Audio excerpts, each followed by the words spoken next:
They've haunted our nightmares for centuries, creatures of the night, with an insatiable thirst for blood. But what if I told you that vampires weren't just a myth? What if the legends were based on something terrifyingly real? From the shadowed corners of 18th century Europe to modern forensic reports, there are cases, real, documented cases, of corpses that seem to defy death. They were said to bleed, to move, even to grow hair and nails long after their last breath. Were these just the ramblings of superstitious minds, or was it evidence of something that science, even today, struggles to explain? Tonight, we unlock the mystery vault, and together, we will uncover the chilling, true history of vampires. Our journey begins in the year 1725, in a small, isolated Serbian village called Kisilova. A wave of mysterious deaths swept through the community, one after another, leaving fear and confusion in its wake. The terrified locals had a theory, one that pointed to a man who had recently died. His name was Arnold Pauli. Villagers claimed they saw Paul, who had been buried for weeks, walking the fields at night, a phantom in his own village. Panic reached a fever pitch. The authorities were called in, and a decision was made that would echo through history. They would exhume the body. What they found, according to official reports filed at the time, was beyond belief. Witnesses swore that Pauli's corpse was uncorrupted, his skin still supple. Fresh blood, they said, stained his mouth and trickled from his nose and ears. It was as if he were merely sleeping, not dead. This wasn't just folklore anymore.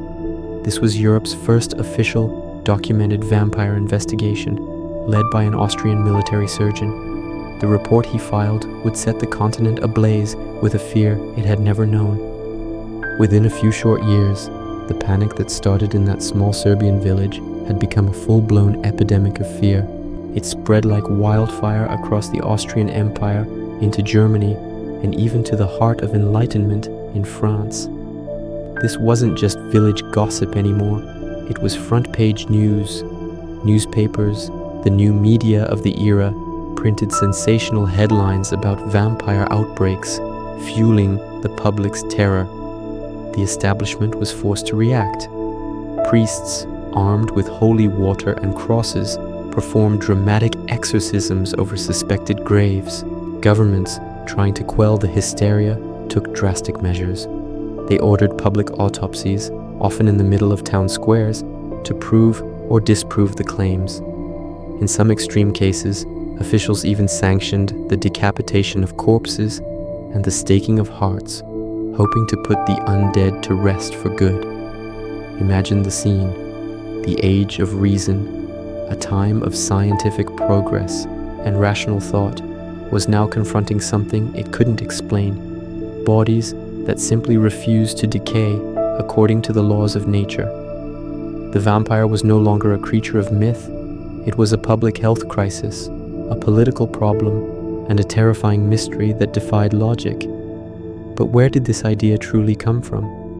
While 18th century Europe gave us the classic vampire we know and fear, the roots of this myth dig much, much deeper into the soil of human history. The concept of blood-drinking entities didn't begin in a Transylvanian castle. It's an ancient, primal fear. Let's travel back thousands of years to ancient Mesopotamia. Sumerian and Babylonian texts describe terrifying spirits like the Ekimu, restless, malevolent ghosts of the unburied dead who would wander the earth, tormenting the living. They also feared Lamashtu, a demonic goddess who preyed on infants and drank their blood. Go to ancient Greece, and you find the Lamia, a child-eating demon, and the Empusa, a shape-shifting phantom sent by the goddess Hecate that would seduce young men before feasting on their flesh and blood. Even in Turkish folklore, we find figures like the Obur and the Kara Konkolos, shadowy beings that were said to feed on the living, draining them of their life force. It seems that nearly every ancient culture had its own version of a vampire. It raises a fascinating question. Maybe the vampire wasn't born in Bram Stoker's imagination, or in the panicked villages of Serbia.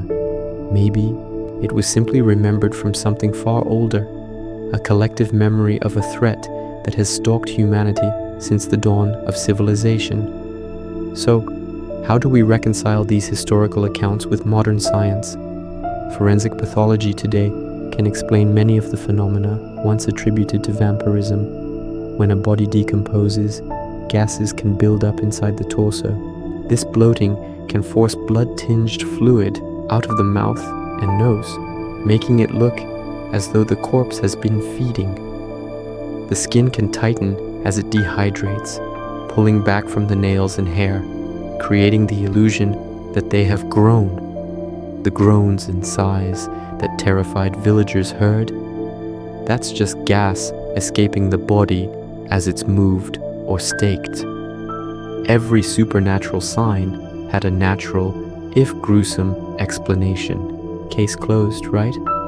Not exactly. The story doesn't end there. Even in our modern world, the shadow of the vampire lingers. Reports still surface of so-called blood drinkers, individuals who suffer from clinical conditions or psychological compulsions that drive them to consume blood. Secret societies and subcultures dedicated to the vampire lifestyle exist in the shadows of our cities, and every now and then a strange news story pops up about an unexplained exhumation or a grave desecrated in a way that echoes the old rituals.